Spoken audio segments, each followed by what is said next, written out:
Go ahead, your take. I have a prediction of what your take's going to be. I'm sick of banging on Durant for this. Thank you. Like, he is who he is. He's never wavered. Yes. His belief is the coach is the leader. I'm the bucket getter. Hello? Leave me alone. It works. Now, we can say that does not follow in the footsteps of the greatest of the greats, and it's a hindrance to him.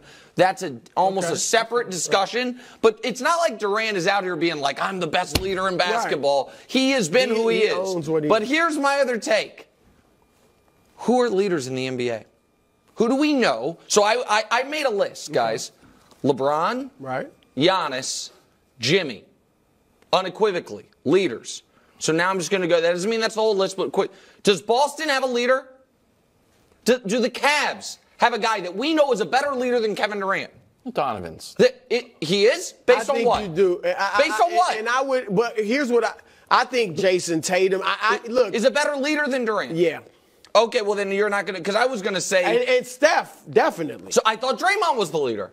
I think Draymond is in one sense, but Steph sets the culture like Tim Duncan did in San Antonio. I like that. He's definitely the leader. So Steph was a question. Is Jokic a leader? Is Luka a leader?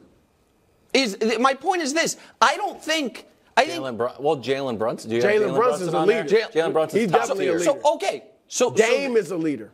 Dame is a leader. Yeah. What evidence do we have that Dame is a better leader than Kevin Durant? What are we talking about? Exactly. There is a few guys who it's like what they really mean is able to be the best player on a champion and have everyone follow them. LeBron, Jimmy hasn't been the best player on a champion. He's been banging on the door. Giannis, I think the Steph thing's weird because he's been with Draymond, but that's fine. My point is, like, we're banging on Durant for something. Do the Clippers have a leader? I don't think so. I do not think so. Russ, from the sixth man role? He's exactly. So I just think it's unfair to KD. All right, look. It's interesting because, and I know he and Draymond and KD have had their issues recently, but Draymond sitting there looking at Barkley and doesn't say, oh, I played with him for 3 years. All right, and you're wrong about that. He just sits there and lets it go. Now, I don't know if he said something earlier in the broadcast or whatever, but at that moment, he didn't say anything. And secondly, KD's own words. To kind of to your point, Nick, KD says, I don't want to have to be the leader. Oh. I'm not a leader. Well, there you go. I'm bad at saying stand behind me and follow me. No, I'm one of those guys that's just like, let's do this blank together. Also was that 7 was years 27. But that's who he is. That's when he was actually at the height of his career. Was going to Golden State, obviously, that year. And so, look, it's interesting what you brought up because I think there's leadership and there's strength of personality. And KD is strong, obviously, in his own way. But you look at his teams, Russell Westbrook's stronger personality. So he was like the strongest personality on that team in OKC. In Golden State, obviously, you have Draymond, and then it was just Steph's team. In Brooklyn, Kyrie was the strongest personality.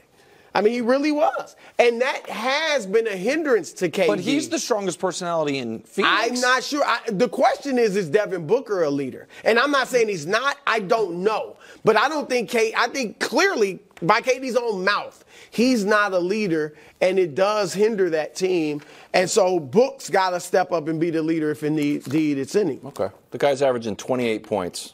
Only 5 guys have scored more this year. He's got the 4th most minutes, 37 minutes. He's 35 years old on a rebuilt Achilles. Well, leading by example. Right, but I guess the guy's just going to work for like over a decade, and it's like, I guess my point is, like, you guys said Jalen. I think people would say Shea or Anthony Edwards. At this point in Anthony Edwards is I think people would assume he's their leader. He's playing regular games left-handed. He's changed that right, culture. But the point I'm making is when KD was at that stage of his career in OKC, no one thought he wasn't a leader. It's now like retroactively. They just knew he was a great player. I don't know if anybody thought he was a leader. Not everyone's as lucky as us to have someone come in like Kevin Wildes and just announce, I'm the leader, follow me. You got to say it. You got to say it early and often. Your reaction, Brew. It was good advice from Shaq. He's absolutely right. I mean, Giannis, Doc, and Dame are going to take a hit if they don't at least get to the finals. We know Doc's going to be criticized, right? If they somehow got beat in the second round again.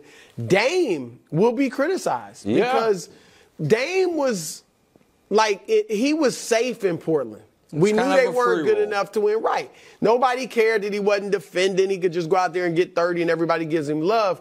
And Giannis, even though he's got the one title, we thought, could this guy ever get himself to the GOAT conversation? Now nobody's really thinking that, but he's got rings to win and you got a great teammate in Dame.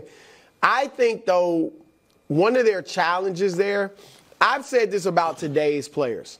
A lot of them, they work really hard. But they work hard on what they want to work on, and they work hard on what they're already good at in a lot of cases. A lot of today's players, including the stars, they don't add stuff, or they don't work at what they don't like or what they don't want to do. And when you watch the Bucks, we all thought the Giannis Dame pick and roll would be great. They don't run it that much, all right? That's coaching, right?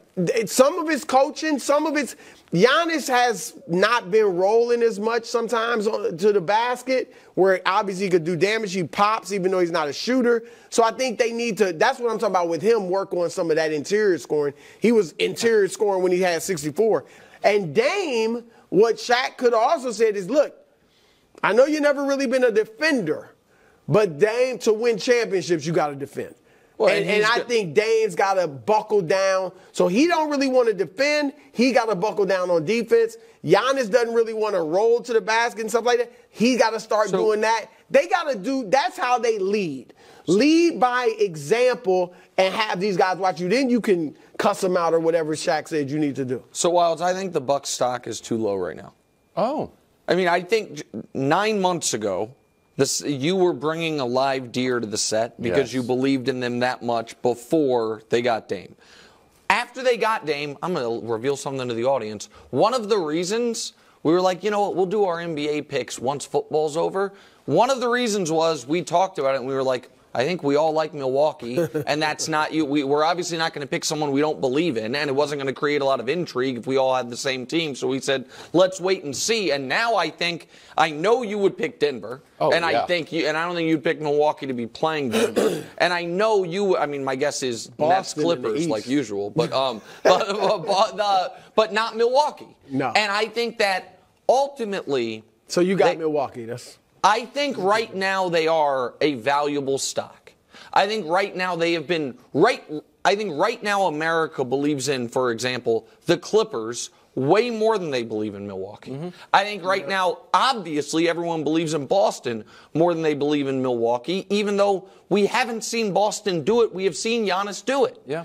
And so I'm not acting like it's perfect, and there haven't been serious warning signs. Most notably, their defensive rating has plummeted, and we knew it would get worse when you go from Drew to Dame. But I don't know if we knew it would have this significant of a drop-off. But what they do have that they didn't have last year is, at the end of these playoff games, someone who just go get a bucket in a way different than Giannis can, and Dame can still do that. So I don't think Doc's the perfect coach, and I don't think they're a perfect team, but I think they are being kind of like, it hasn't looked exactly the way we wanted it to, therefore, and I still think they are as dangerous as anyone in the East. They're still the second best team in the East with Embiid out, for sure. You know what that was? What? Remix of a Chiefs take. What's that? That's a remix of a Chiefs take. What's how so? Midwestern team with an all-time great player who doesn't look right in the regular season, but maybe later on it starts to coalesce. And if that defense can get better, and you got an ultimate closer now,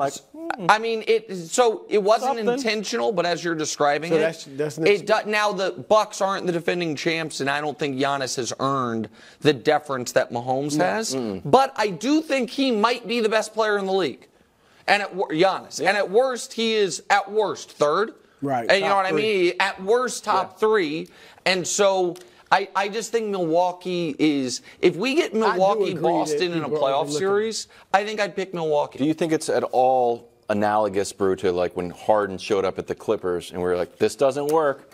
And then they figured it out and ripped off. The Doc showing up? Yeah. Okay. There's a little bit of like weathering period, and then it takes off. Well, I definitely think they'll adjust. Doc and them will adjust, and they'll play much better under Doc going forward. No question about that. With Harden, look, and we'll get into this at some point, one thing that made that work, Russell Westbrook's humility in being willing to go to the bench.